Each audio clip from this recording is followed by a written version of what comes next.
Hello दोस्तों, कैसे हैं आप सब।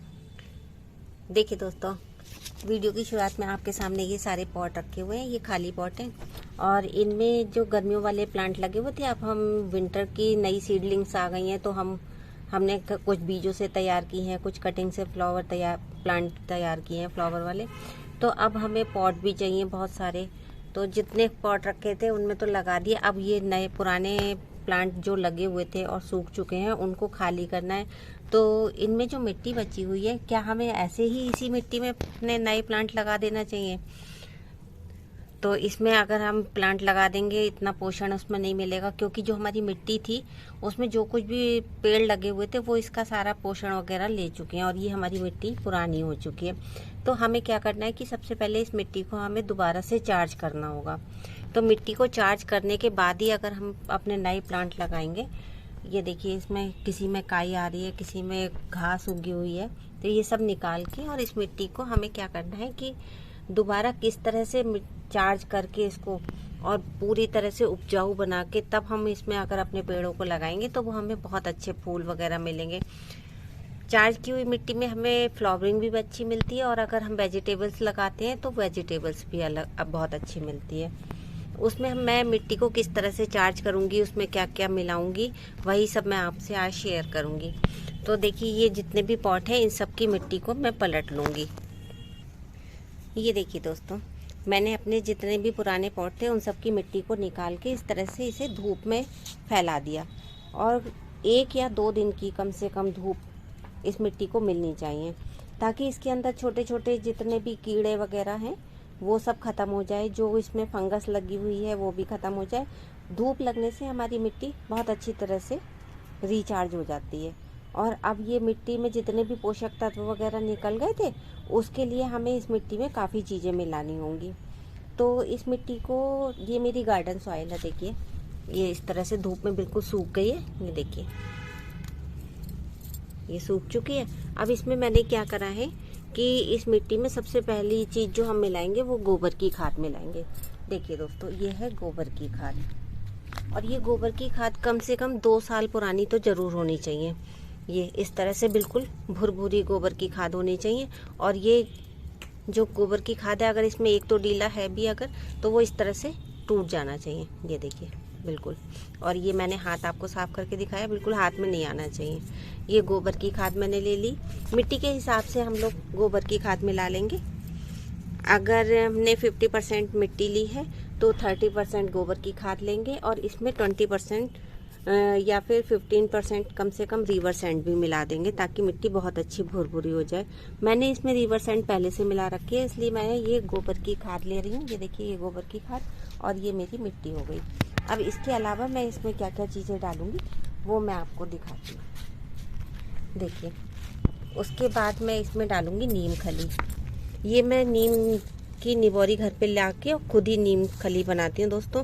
वैसे तो हम मार्केट से नीम खली के पैकेट खरीदते हैं तो बहुत महंगे पड़ते हैं, लेकिन मैं क्या करती हूँ, ये नीम खली निबोरी ला के घर में खरीद के और इस तरह से ये पीस के रख लेती हूँ। ये बहुत ही अच्छी नीम खली बनती है। देखिए कितनी अच्छी नीम खली बनती है। इसको मिक्सी में पीस लेते हैं। तो अब मैं इसमें मिट्टी के हिसाब से ही नीम खली ऐड कर दूंगी।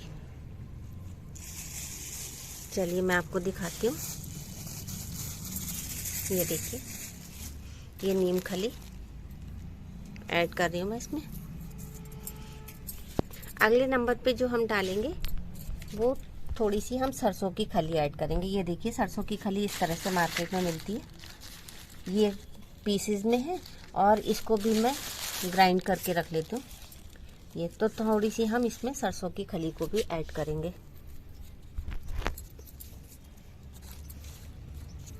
ये देखिए,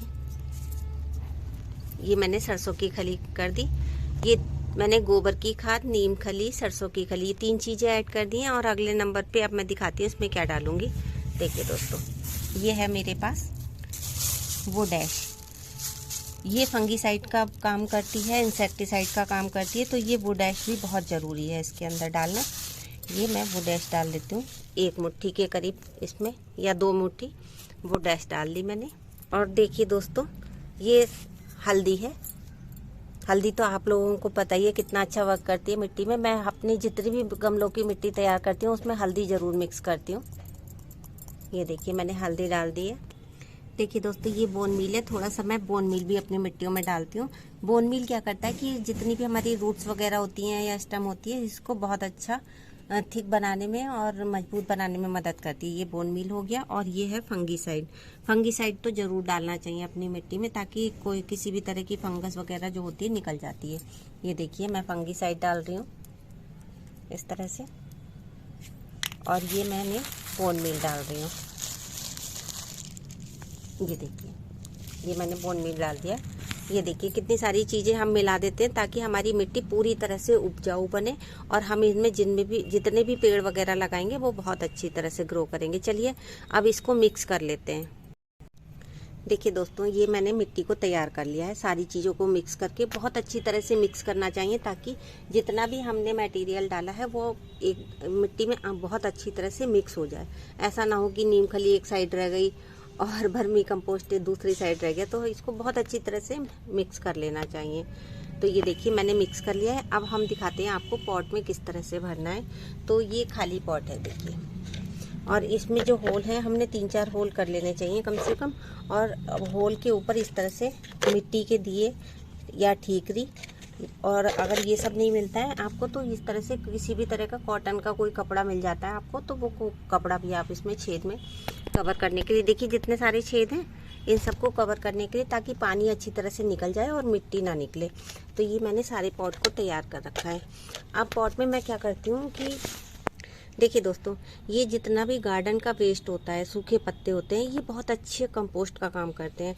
हम गोबर की खाद, वर्मी कंपोस्ट ये सब तो अपनी मिट्टी में मिलाते ही हैं, लेकिन हमारे इस समय गार्डन में जितने सारे सूखे पत्ते निकल रहे हैं, तो सूखे पत्तों की खाद आप लोगों को तो पता ही होगा कि सूखे पत्तों की खाद तो सबसे अच्छा काम करती है पेड़ पौधों के लिए।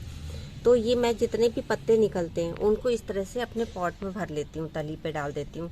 और पत्ते मेरे ये गीले नहीं है, बिल्कुल सूखे हुए हैं। ये देखिए सूखे हुए पत्ते डालते हैं, गीले पत्ते डालेंगे तो थोड़ा सा वो कंपोस्ट बनने में टाइम लग जाएगा और फंगस आ सकती है। इसलिए जितने सूखे हुए पत्ते होते हैं उनको हम इस तरह से पॉट में नीचे लगा लेते हैं। एक लेयर इन पत्तों की लगा लेंगे तो ये नीचे से खाद का काम करते रहेंगे और ये डिकम्पोज बहुत जल्दी हो जाते हैं।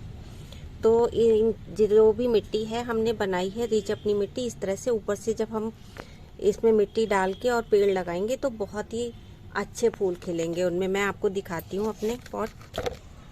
देखिए दोस्तों ये सारे फूल मेरी जो है कटिंग से लगाए हुए हैं या बीज से घर में ही ग्रो किए हुए हैं। और ये देखिए आप, और इस सब में मैं इतनी अच्छी मिट्टी तैयार करके लगाती हूँ। देखिए ये सारे फूल जितने भी हैं ये सभी मेरे कटिंग से और बीजों से ग्रो किए हुए हैं। और देखिए कितनी अच्छी फ्लावरिंग हो रही है इन सब में। और इसी तरह सूखे पत्तों को मैं नीचे लगा देती हूँ एक लेयर, और ये मुझे बहुत अच्छी फ्लावरिंग मिलती है। ये देखिए दोस्तों कितने सुंदर सुंदर फूल खिले हुए हैं, ये देखिए।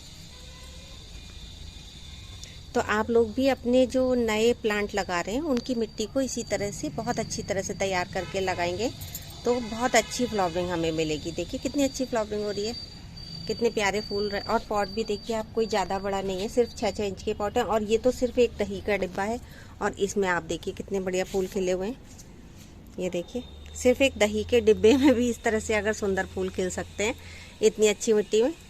तो चलिए दोस्तों मैंने आपको दिखा दिया कि किस तरह से रिच मिट्टी बनानी है। और अगर आपको वीडियो पसंद आए तो प्लीज़ लाइक कीजिए, शेयर कीजिए, साथ ही सब्सक्राइब भी कर लीजिए। चलिए मिलते हैं अगली वीडियो में, बाय बाय।